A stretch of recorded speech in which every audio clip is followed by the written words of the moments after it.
अस्सलामुअलैकुम सामीन 16 शाबानुल मुअज़्ज़म की तारीख शुरू हो चुकी है। 8 मार्च है। खबर का उन्वान है मंदिर में ताबड़तोड़ फायरिंग, एक नौजवान की मौत। खबर राजस्थान की है और सुनिए।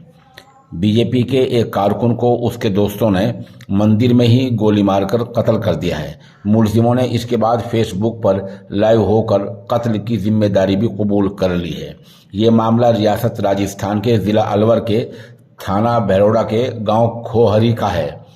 इत्तला के मुताबिक गांव के हनुमान मंदिर में गुज़िश्ता देर शाम यानी मंगल के दिन मेला चल रहा था। लगभग 8:30 बजे मेले का कोई प्रोग्राम चल रहा था।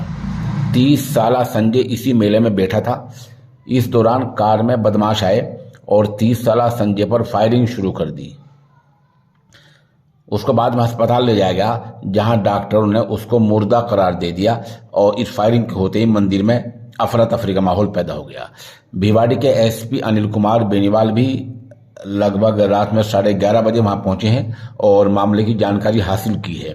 इस दौरान आज सुबह मकतूल के घरवाले और रिश्तेदार अस्पताल के बाहर इकट्ठे हुए और नारेबाजी करते हुए पोस्टमार्टम कराने से इनकार कर दिया और मांग की कि पहले मुलजिमों को गिरफ्तार किया जाए।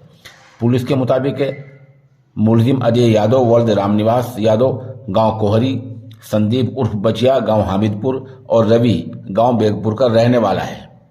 बताया जाता है कि इन लोगों के दरमियान किसी मामले को लेकर पुरानी रंजिश थी। मरने वाला अपने माँ बाप का इकलौता बेटा था। पुलिस मामले की जांच कर रही है। खबर यह भी आई है कि एक मुलजिम को हिरासत में लिया गया है, उससे पूछताछ जारी है। पुलिस का दावा यह है कि जल्द ही तमाम मुलजिमों को गिरफ्तार कर लिया जाएगा। चंद तस्वीर हम मौके की पेश